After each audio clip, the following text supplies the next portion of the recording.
here we are at the end of Automotive Logistics and Supply Chain Digital Strategies North America 2025, but it's not the end of the journey when it comes to digital transformation in our supply chains. As our second day of the event showed, there is an incredible amount of progress we're happening across the industry, whether it's application for artificial intelligence, whether it's digital control towers, whether it's sharing data in a secure way, which we had examples of across the event.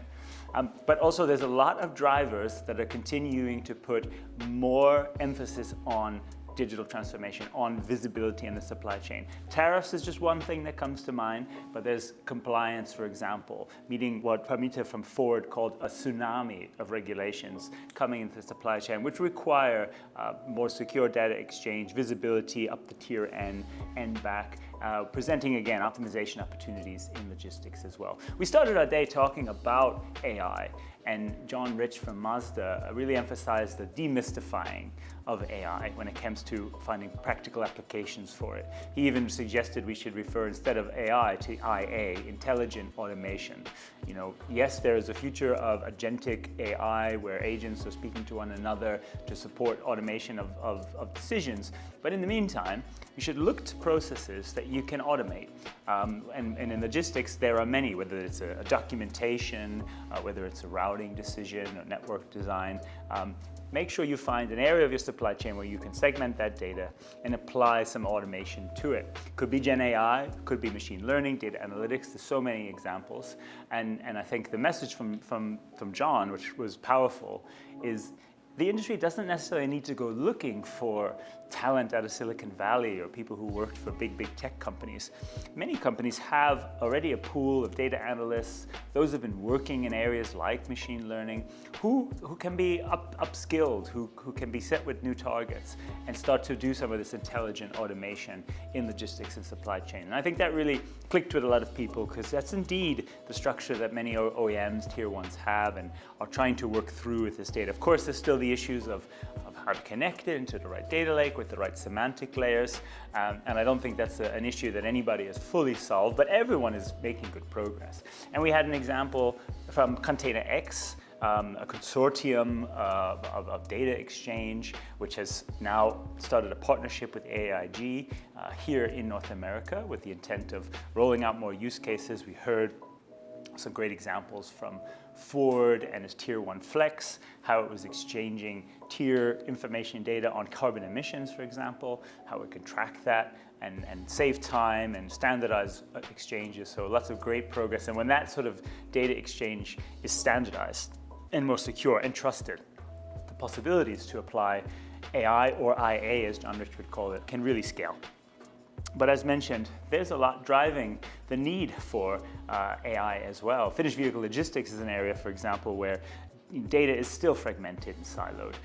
There's still a lot of paper processes, manual tracking across different stakeholders in the delivery chain.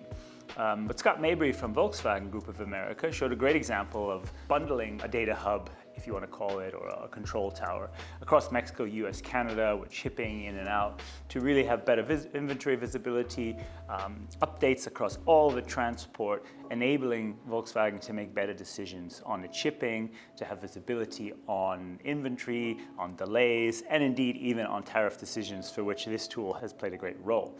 And that could be a step to more intelligent automation, to opportunities to apply AI in aspects of this. So, you know, there's a lot of opportunity there too. Other areas like cybersecurity, there's increasing risks, and Eric Elliott from Nissan laid that out perfectly about why it's so important to build cybersecurity protocols in the supply chain, to work with suppliers on monitoring tools, identify the most critical systems that could be vulnerable to attack, and have a game plan for what happens if they go down. And Nissan has seen a lot of progress in being proactive and mitigating cyber attacks and you know, kind of investing in security for the whole supply chain as opposed to just the plant, and why that makes it more resilient.